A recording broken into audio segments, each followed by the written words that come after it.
This takes place back when I was younger. One time in my freshman year of high school, there was this new kid. When the freshman year began, there was actually several new kids in my grade. But by the time the semester was over, I had known who most of them were during the second semester.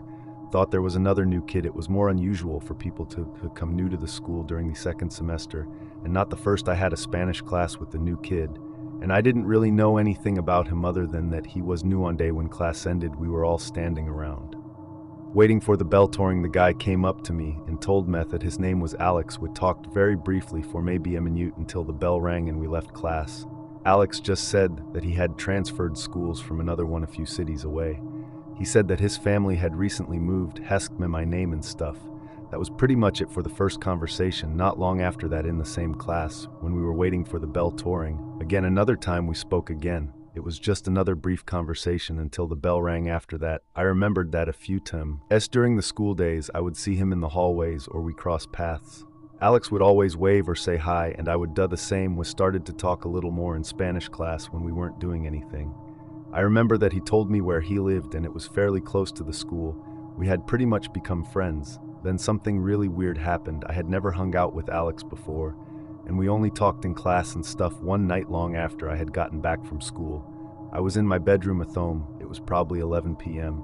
I should have been sleeping at that time because I had to get up for school at like 6 a.m. However, I was not. And looking back, I'm really glad for that. I remember hearing a noise outside in the yard.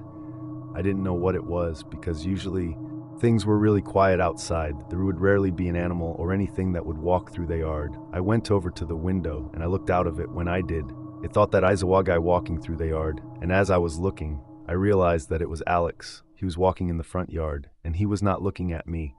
I only saw him for about 5 seconds, and then he went out of sight as if he was going to go around the house into the backyard or something. I was very confused. Also, I was not friends with Alex, in any kind of social media, and I didn't have his number or anything either, and I never told him where I lived. But even if I did, why would he be here now? I knew that he did not live in this neighborhood. I kept looking out the window, but I didn't see him for a while. Then I left my bedroom and went into the living room, which was at the back end of the house. Everyone else was already asleep besides me. All the lights were off, so I went and looked out of the living room window at first. As a nothing. After a while, though, I saw Alex walking. He was a good distance away from the house, and I wasn't sure what he was doing. The way that he was walking was just towards the other end of the yard. I continued to watch him. Then after going out of sight behind a tree, he peered again. Now we was walking towards our house, as she was, though he looked up and seemed to notice me at the window. All the lights in the house were off, so I don't think he had a great look at me, but I know that I noticed because he kind of stopped and appeared to be looking right in my direction for a while. Then after a few more seconds, she turned and ran off. He went back around the front of the house and out of sight. I went to another window to try to find him, but he was gone. I wasn't quite sure why he had been there at all. The next day, he wasn't in class. And after that, I never saw him again. I was always very confused about it.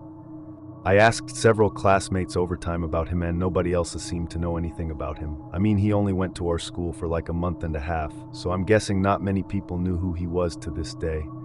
I don't know what he was doing, and if that's the reason that he left the school. One time when I was shopping, I met another woman at the store. It was very strange and unexpected. That's not a place where I would anticipate making friends. However, I just remembered that this woman seemed very friendly and also happy. I was at this supermarket near my apartment.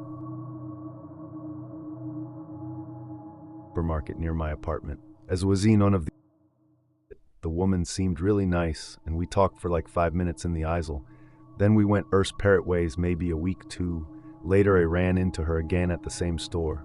I was shopping and she randomly came around the corner of the same.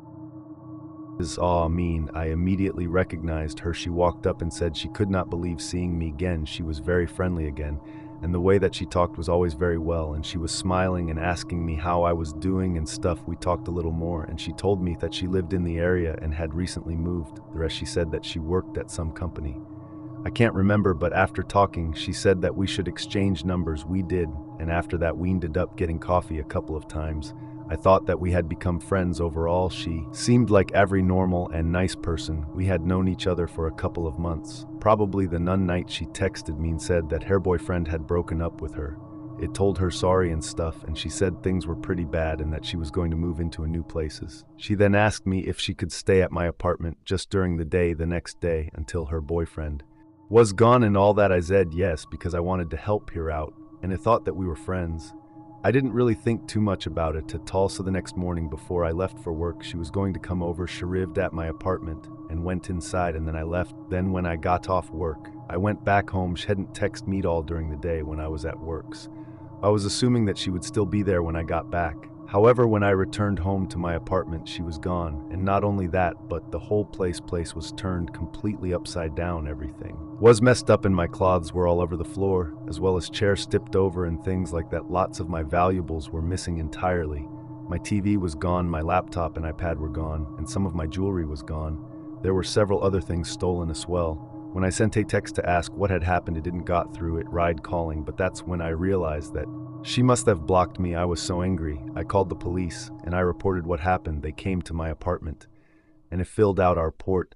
The one positive thing in my mind at the time was that I at least knew who had robbed me. It told them the woman and everything that I knew about her. However, the name that she had gave me did not turn out to be her real name. I have no idea who she actually is. The police were able to get some surveillance footage from my apartment building. It's how the woman entered with a man. Both were wearing large jackets with a hood, and they were kind of looking down most of the times, so it made it very difficult to identify anything about their faces. The man obviously did not come to the door of my place. When the woman did, must have been walking around somewhere in the building, and then when she was inside my apartment, she must have let them in. I wish that I never trusted her. Looking back, some things about her seemed weird, but I just never really noticed. The more thought about them at the time.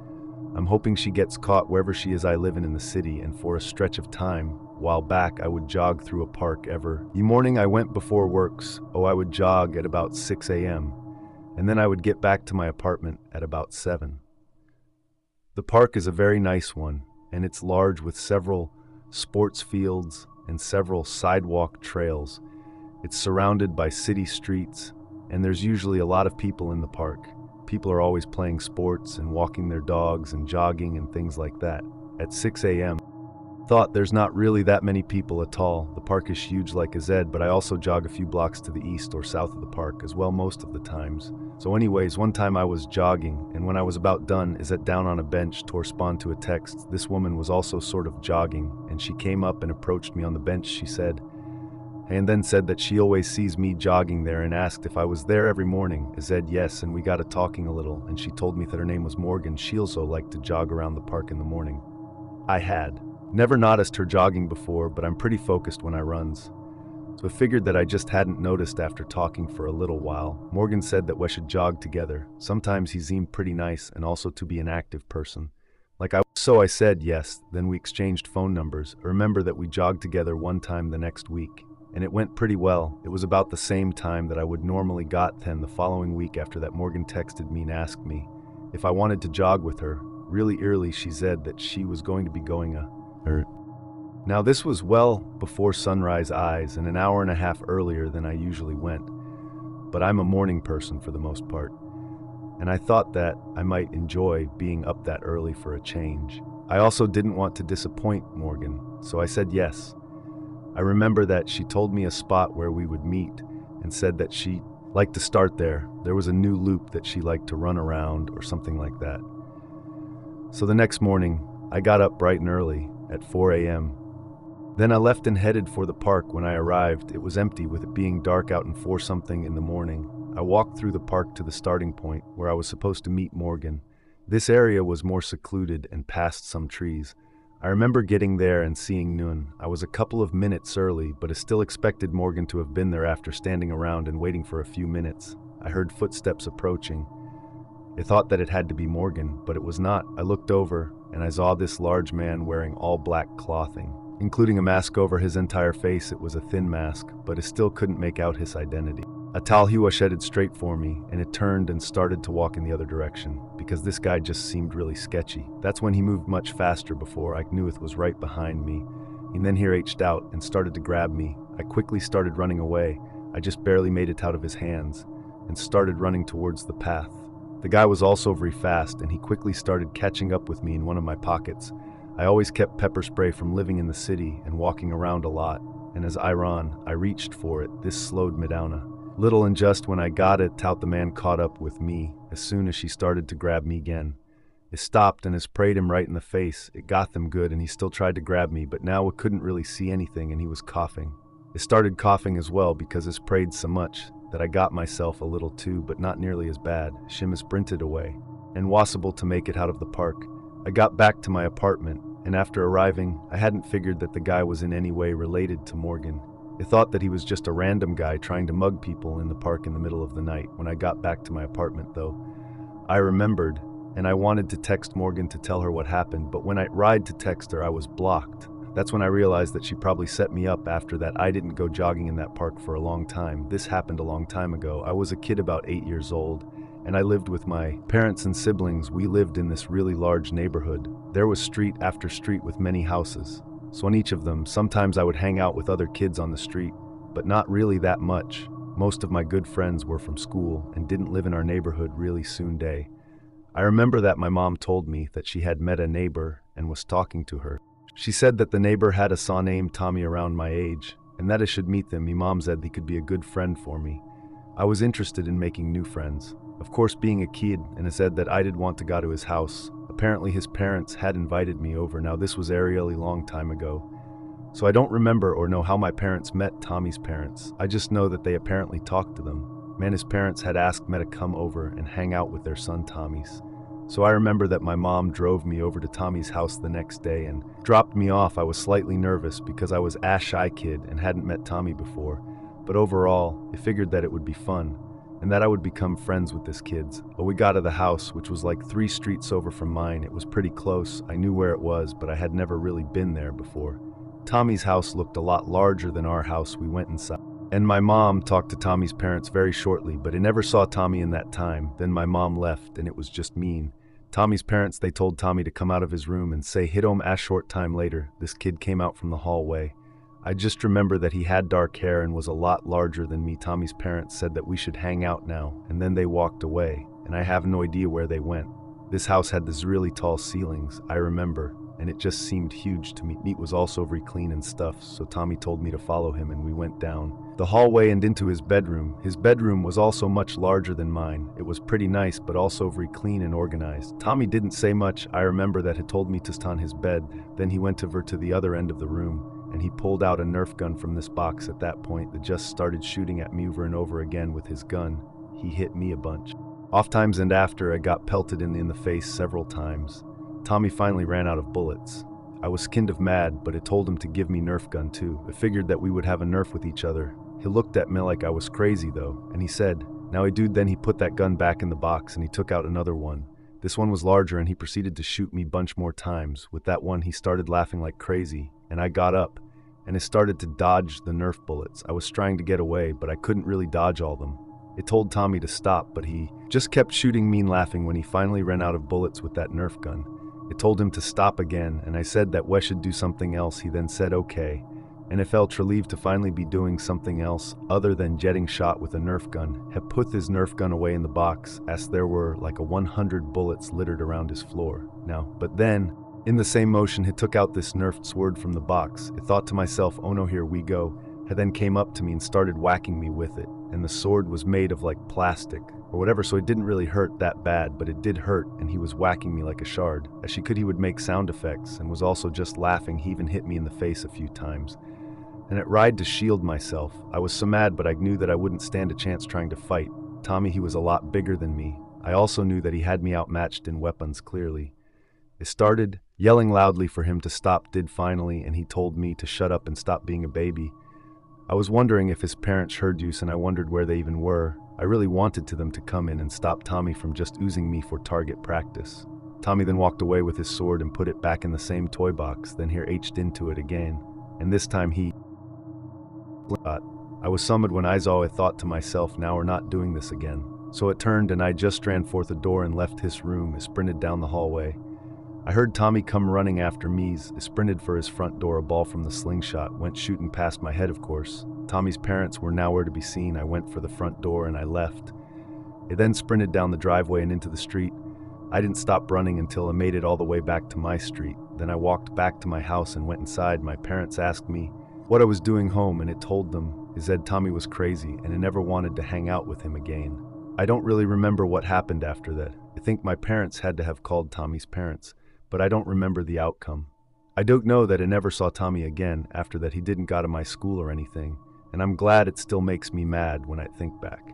He was just using me for target practice, and if I had stayed there, I have no idea how many other Nerf weapons she would have took out of that toy box sometime. I wish I had punched Tommy in the face in the end, though. I'm just glad that I left when I did. I had this really weird and bizarre thing happen last year. So I was working at the office in a large building. The company that I work for has tons of employees and stuff. The building is very busy.